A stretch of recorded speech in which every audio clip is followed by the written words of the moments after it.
Hello again and welcome to my channel. Thanks for joining with me again today. This is a channel about all things spiritual and religious, the history and the beliefs of different spiritual and religious groups. So if you're interested in those things, I invite you to join with me, subscribe to the channel, click the notification bell, so when I upload something, you can see if it's a group you might be interested in. And if you're new to this channel, a very warm welcome, and I thank you for being here today and selecting this to watch.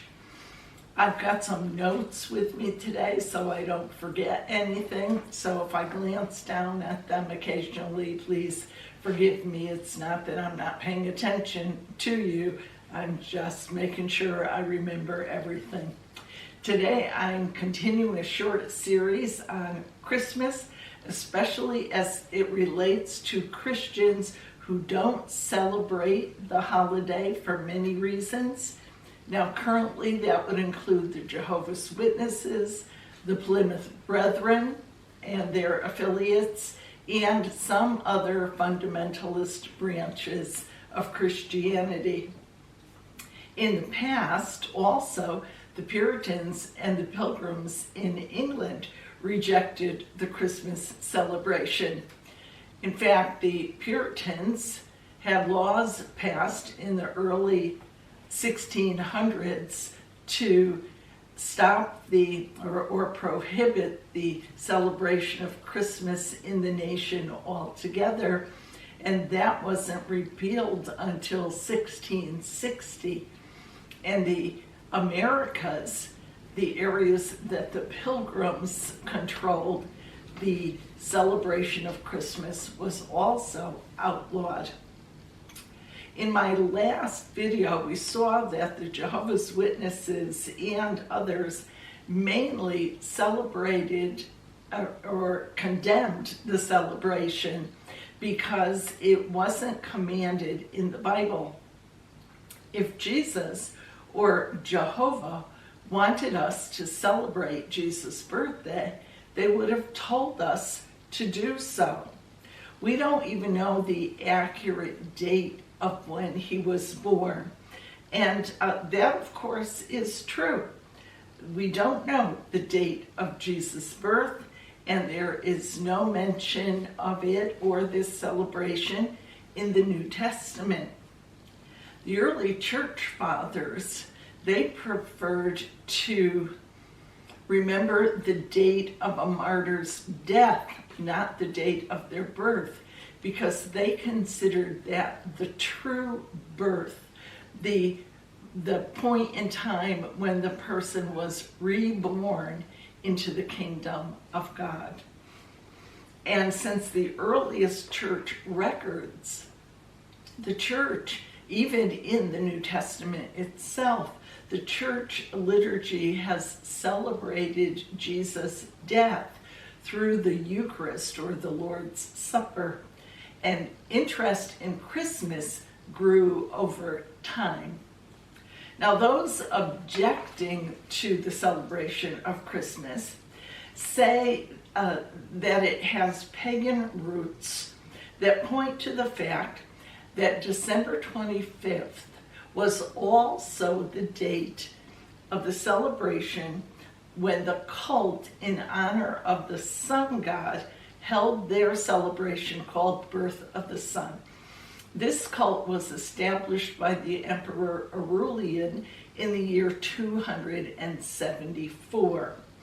Now, in ancient times, the winter solstice was celebrated on December 25th, and as today, a date right around then is the shortest day of the year.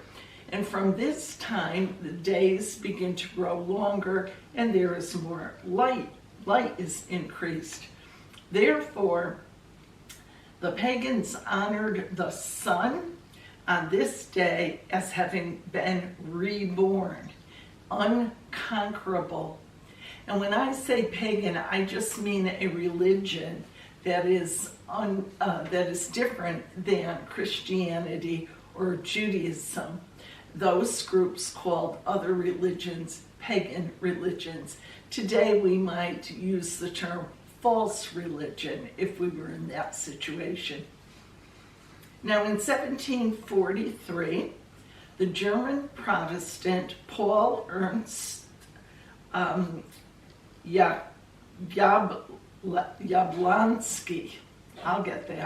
Jablonski, argued that Christians had chosen this date to correspond with the Roman solar holiday, and it was therefore a paganization of the true church. However, others argue that the Emperor Aurelian, who in 274 had instituted this holiday, the birth of the unconquered sun, did so to give pagan significance to December 25th, a date that was already important and being used by Christians who were celebrating on that date. Yet another ancient view, a view of this ancient time presented by the Church of England Liturgical Commission, is that the 25th of December was fixed as the date, being exactly 9 months after the 25th of March, and that is the date when the Annunciation is celebrated. Adam C. English, a professor of religion, states this: "We have evidence from the 2nd century, less than 50 years after the close of the New Testament, that Christians were remembering and celebrating the birth of the Lord. It is not true to say that the observation of the Nativity was imposed on Christian hundreds of years later by an imperial decree or by magisterial church ruling. The observance sprang up organically from authentic devotion of ordinary believers." Another view from the Oxford Companion of Christian Thought notes that uncertainty about the order of the origins of these celebrations for the birth of the Son and the birth of Jesus states that the hypothesis that December 25th was chosen for celebrating the birth of Jesus on the basis that the belief that his conception occurred on March 25th potentially establishes December 25th as a Christian festival before Aurelian's decree. Now, many of those who hold with the hypothesis that December 25th was a pagan celebration assimilated with Christianity avoid the celebration of that holiday. But there are others, and they are usually members of mainstream Christian denominations, who acknowledge that this might be so, but they don't think that it affects modern day Christianity.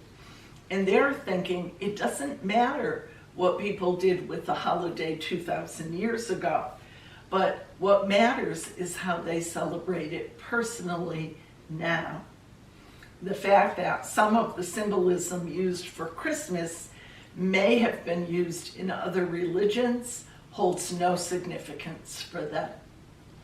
Now, there are lots of other symbols of the holiday with ancient and modern religious and cultural origins. The Christmas tree in particular is objectionable to many people because others, probably pagans, brought boughs or branches of evergreen trees into their home and attached candles to them to give some light and joy during the long and dark winter months.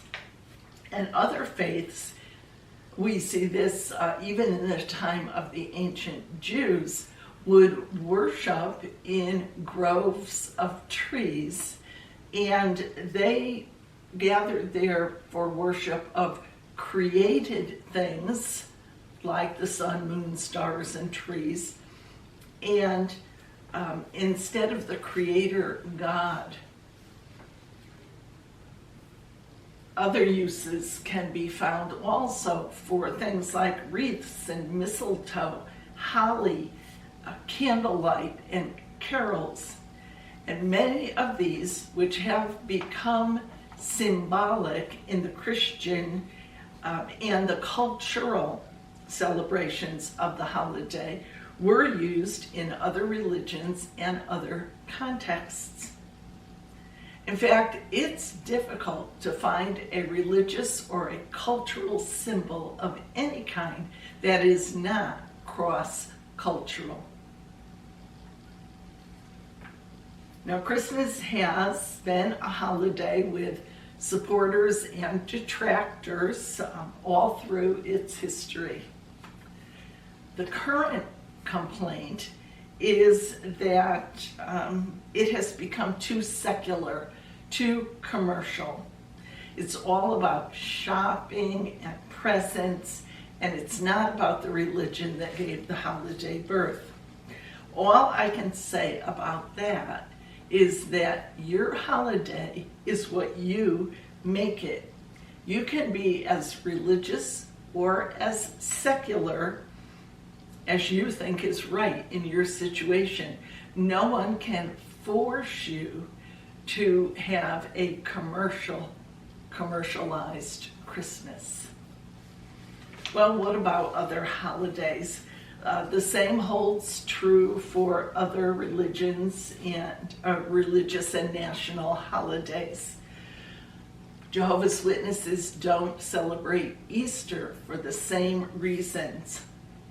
No command has been given to celebrate this as a holy day, and it's filled with so-called pagan symbols that have been Christianized, old symbols that have been given new meanings by the Christian faith. And the national holidays are also rejected because they are an expression of loyalty to a country, and that seems incompatible to them with true devotion. Interesting, the many reasons people have rejected Christmas. Going back to the Puritans in the 16th century, their rejection was not based on religious reasons, but on the fact that in the Middle Ages, the celebration of Christmas involved a lot of drinking and boisterous behavior, what they called carousing, and they thought that that was inappropriate for the worship of this holiday. Well, if you're wondering whether I personally celebrate Christmas, the answer is absolutely. It is my favorite day of the year. Like Ebenezer Scrooge in Dickens' Christmas Carol, I have learned to keep Christmas well. So if you're a former witness or you've been involved in one of these other groups that reject the holiday, and now you have left that group and are wondering what you should do, it's important to know that some of the things that you've been taught about Christmas origins and Christmas symbols are not written in stone.